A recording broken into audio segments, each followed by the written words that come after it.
جب تک حج کے لیے نہیں جا رہے تب تک کیا کریں؟ تو آپ طواف کرتے رہے، روزانہ کئی طواف کریں، 50 طواف جو کر لے گا اس پر ایسا ہو جائے گا جیسے ماں کے پیٹ سے ابھی پیدا ہوا ہے۔ تو ٹارگٹ رکھیں کہ میں نے اتنے دن میں 50 طواف کر لینے، نیت کر کے جائیں کہ مکہ پاک میں قرآن پاک کمپلیٹ کروں گا، مدینہ طیبہ میں قرآن پاک کی پوری تلاوت کروں گا، اور کام کیا ہے ہمارے پاس؟ مگر بدقسمتی سے لوگ شاپنگ سینٹر میں، کھانے پینے میں، فضول باتوں میں اپنا وقت گزار رہے ہوتے ہیں۔ یاد رکھیے گا مکہ پاک میں حدود حرم کے اندر ایک نیکی جہاں 1,00,000 نیکی کے برابر ہے، وہاں ایک گناہ بھی 1,00,000 گناہ کے برابر ہے۔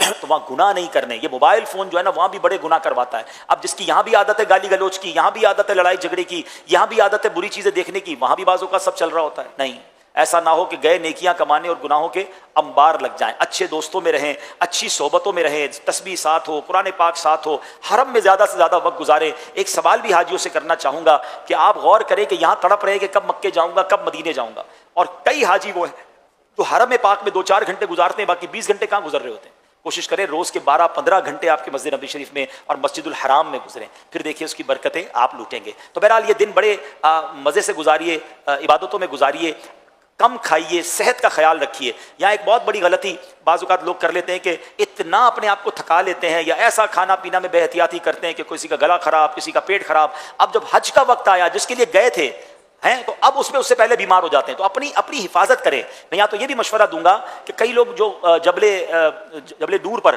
غار ثور اور غار حرا پہ جاتے ہیں، ان کو بھی میں مشورہ دوں گا کہ حج سے کم از کم 1 ہفتہ پہلے آپ نے کسی پہاڑ پر نہیں جانا ہے۔ اگر پہلے پہنچ گئے 1 مہینہ پہلے چلے گئے الگ بات ہے، حج سے 8 دن پہلے آپ نے اپنے آپ کو سیف رکھنا ہے۔ پتہ چلا آپ پہاڑ پر چڑھنے گئے، ہم پہاڑی لوگ تو ہیں نہیں، پیر پہ چوٹ لگ گئی، کوئی ورم آ گیا، اب جو اصل کام تھا مینا عرفات جانے کا اس سے پہلے پیر ہی ٹوٹا ہوا ہے یا اللہ نہ کرے زخم لگ گیا، تو اپنے آپ کو بچائیں۔ آسان لفظوں میں سمجھاؤں، جس کی شادی ہوتی ہے لوگ کیا کہتے ہیں، یار شادی سے پہلے بھائی کوئی ایسا کام مت کرنا شادی والے دن بیمار ہو جاؤ۔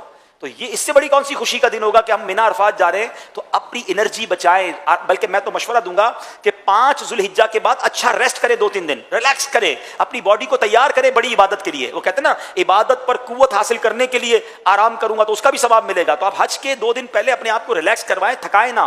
اصل آپ کا ٹارگٹ، آپ کا ایونٹ، آپ کا مین گول جو ہے وہ حج کے 5 دن ہے۔ اچھا یہ ایک اور بات اضافہ کر دوں، کچھ حاجی وہ ہوتے ہیں جو پہلے مدینہ شریف جاتے ہیں یا مکے اترنے کے بعد ان کو مدینہ شریف لے جایا جاتا ہے، تو کوئی بات نہیں، آپ جب مدینہ شریف چلے گئے، ہاں اب مدینہ شریف سے جب بھی آپ مکے آئیں گے تو یاد رکھیے آپ احرام پہنے بغیر نہیں آ سکتے۔ احرام کی نیت بھی کرنی ہوگی اور آ کر عمرہ بھی کرنا ہوگا۔ اگر آپ حج تمتع کر رہے ہیں تو آپ پاکستان سے جا کر بھی آپ نے عمرہ کیا، اب آپ مدینے گئے، واپس آ کر بھی آپ نے عمرہ کرنا ہوگا، اور پھر اس کے بعد حج کے دنوں میں حج کا احرام باندھنا ہوگا۔ ہاں اگر ایسا ہے کہ مدینے سے اس وقت آ رہے ہیں کہ جناب حج بالکل ہی قریب ہے، تو اب آپ چاہیں تو ڈائریکٹ حج کا احرام بھی باندھ سکتے ہیں، کیونکہ آپ پہلے عمرے کا احرام باندھ چکے ہیں۔ اور کوئی پاکستان سے ہی ڈائریکٹ مدینہ شریف گیا ہے اور اب مدینہ شریف سے اس کو مکے آنا ہے، تو اس کے پاس تو تینوں آپشن موجود ہے کہ وہ چاہے تو حج افراد کا احرام باندھے، حج قران کا باندھے، یا حج تمتع کا باندھے۔ تمتع کا باندھے گا تو عمرہ کرنا پڑے گا، قران کا باندھے گا تو عمرہ اور حج کے بعد احرام اترے گا، اور افراد کا باندھے گا تو اب حج کر کے ہی اس کا احرام اترے گا۔